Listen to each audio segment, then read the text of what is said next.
Nous passons maintenant au troisième vœu, qui est également présenté par les Verts. Je crois que c'est Antoine Maurice qui le présente. Oui, merci Monsieur le maire. Je présente donc ce vœu au nom du groupe Toulouse Vert Demain et du groupe communiste républicain et citoyen en faveur de l'interdiction de l'utilisation des animaux sauvages dans les cirques. Rapidement, le contexte, les études vétérinaires nombreuses publiées ces dernières années démontrent les conditions de détention et de dressage des animaux sauvages qui occasionnent des pathologies avérées auprès de ces animaux. Le droit français a fait état de cette problématique dans différents articles du Code rural et aussi dans un arrêté du ministère de l'Écologie qui a rappelé l'exigence justement de bientraitance de ces animaux. Je ne rentre pas dans les détails. Or, certains cirques en activité continuent à mettre en scène des spectacles avec des animaux.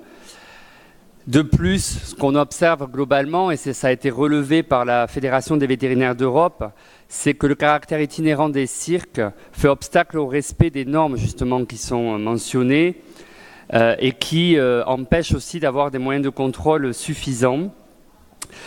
Par ailleurs, on sait qu'aujourd'hui, dans l'opinion publique, on est de plus en plus défavorable à l'utilisation de ces animaux sauvages à des fins de divertissement, d'autant que la culture circassienne évolue. Certains cirques historiques ont fait évoluer leur modèle, comme le cirque Bouglione. Et puis, il y a aussi, on le sait bien à Toulouse, avec le Lido, de nouvelles formes de développement des arts du cirque qui démontrent qu'on peut présenter des spectacles sans animaux. Pour faire suite à d'autres positionnements de villes en France nombreuses, comme Rennes, Strasbourg, Montpellier récemment, de nombreux États aussi qui se sont déjà positionnés en Europe sur cette question, et de la société civile et des associations qui défendent ce bien-être animal. On vous propose de prendre une position claire au niveau de notre conseil municipal en émettant la demande d'une réglementation nationale qui interdise la présence d'animaux sauvages dans les cirques et en se réservant la possibilité d'œuvrer par tous les moyens légaux à notre disposition à ce que Toulouse n'accueille plus de spectacles de cirque utilisant des animaux sauvages. Je vous remercie. Merci. C'est Marthe Marty qui intervient. Monsieur le maire, chers collègues, ce vœu a le mérite de mettre à l'ordre du jour un sujet de société prégnant, actuel et très clivant. J'espère pouvoir vous éclairer en vous apportant des précisions techniques et factuelles. Aujourd'hui, l'accueil des cirques est très réglementé et les professionnels doivent fournir des attestations et garanties quant à la sécurité des cirques et dans le cas où les cirques accueillent des animaux, des certificats de bon traitement des animaux, tout ceci encadré par une réglementation stricte et pouvant être contrôlé à tout moment par les services vétérinaires. La venue ou pas d'un cirque avec animaux ne dépend pas du maire et il n'a pas la compétence de l'interdire, sauf bien sûr s'il ne rentre pas dans le cadre réglementaire. À ce jour, seules 38 communes, soit 0,11% des communes françaises, peuvent être regardées comme interdisant les cirques avec animaux. 30 communes sont devant un tribunal. Certaines ont retiré leur délibération d'elles-mêmes. Les changements ne peuvent être faits qu'au niveau donc législatif. C'est pour cela que le gouvernement, par un décret du 27 octobre 2017, a créé la Commission nationale des professions foraines et circassiennes. Elle a pour but d'étudier les questions relatives à ces professions et de formuler des propositions pour garantir la bonne prise en compte de la spécificité de leur mode de vie mobile et de leurs activités. Cette commission, elle est composée de 8 représentants de l'État désignés par les ministères de l'Intérieur, la Culture, l'Économie, les Finances, l'Emploi, l'Éducation nationale, l'Environnement et l'Agriculture. 8 représentants des syndicats professionnels et associations et 8 maires. C'est à ce titre que je représente le maire de Toulouse dans cette commission. Dans ce cadre, ont déjà eu lieu beaucoup de réunions, mais jeudi prochain aura lieu la première concertation entre les associations, les ONG animalistes les élus et les services des ministères du tutelle, soit le ministère de l'Intérieur, de l'Agriculture et de l'Écologie. Nous chercherons à dégager des pistes d'amélioration de la loi encadrant la présence des animaux dans les cirques, sans mettre en cause l'équilibre économique des entreprises. Force est de constater que la société évolue et que de plus en plus de citoyens sont sensibles à la cause animale, confortés par les prises de position des associations vétérinaires.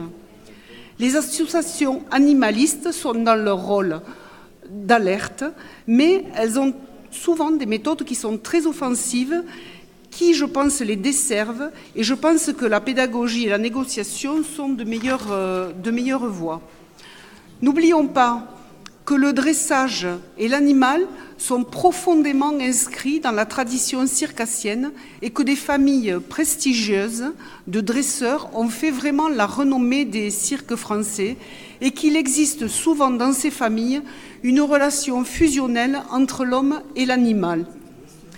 Le cirque traditionnel attire toujours beaucoup de public. Le cirque Medrano, dont les bureaux sont installés à Toulouse, compte entre 80 et 150 employés. Il produit 310 représentations par an pour 1 200 000 spectateurs. Toulouse, donc, comme vous l'avez dit, est une ville au fort passé circassien qui met en avant le cirque contemporain, mais nous devons constater qu'effectivement, il y a un paradoxe entre les familles qui désirent évoluer pour le bien de la cause animale, mais les cirques quand même qui continuent à attirer beaucoup de public.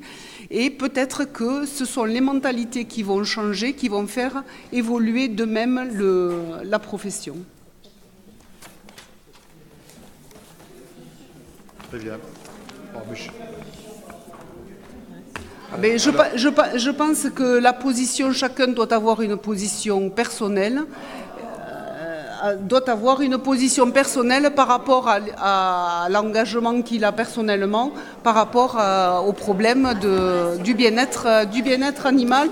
Je tenais, moi, à vous apporter quelque chose de factuel. C'est un problème de société et je ne pense pas qu'on puisse donner de consignes de vote pour un problème de société. Bien. 2-3 points.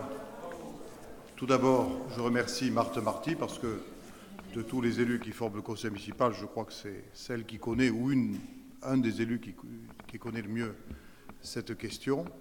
Et je pense qu'elle nous a apporté pas mal d'informations qui ne circulent en généralement pas, et c'est dommage, dans ce débat.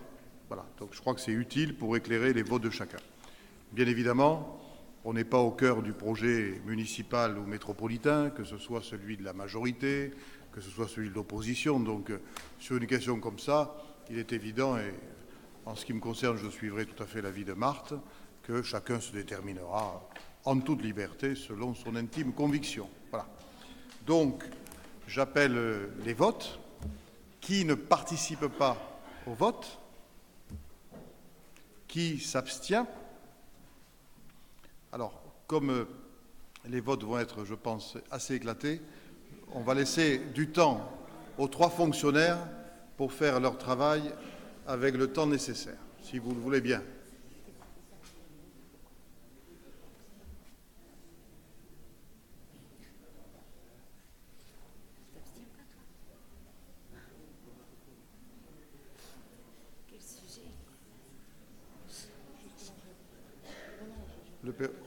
Le repérage est terminé.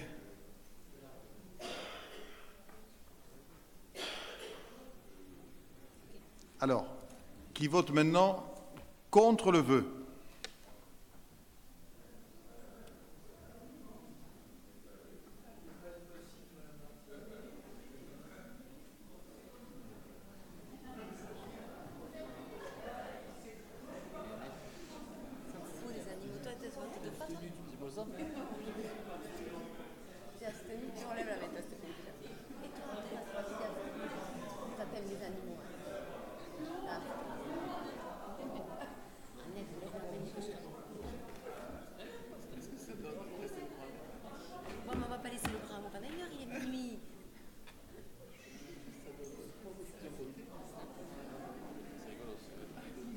Oui, c'est amusant.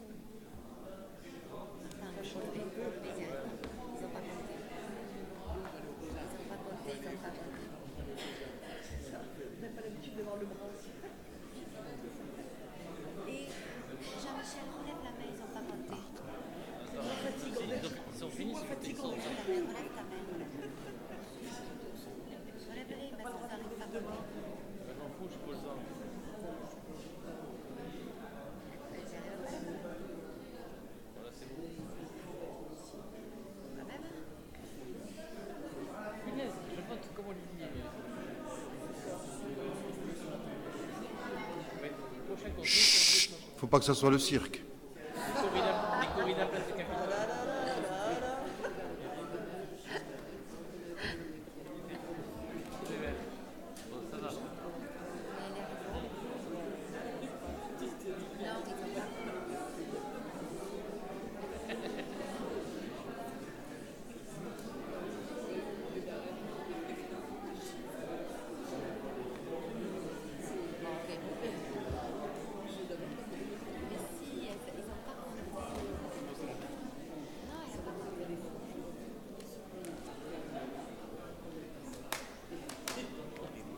Alors, qui vote pour?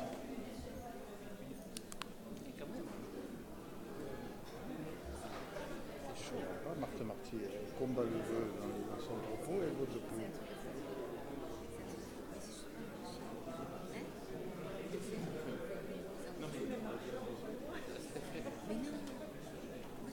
C'est vrai, les macronistes, ils votent pour.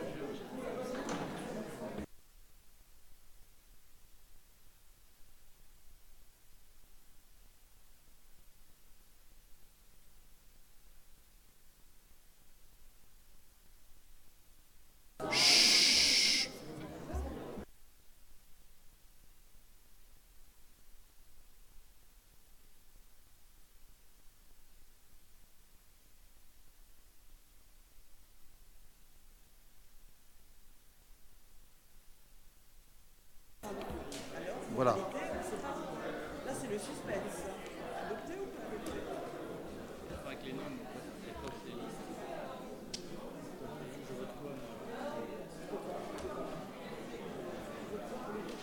Alors, en attendant qu'on m'amène les résultats par écrit, je vais revenir vers le groupe Vert demain au sujet des amendements.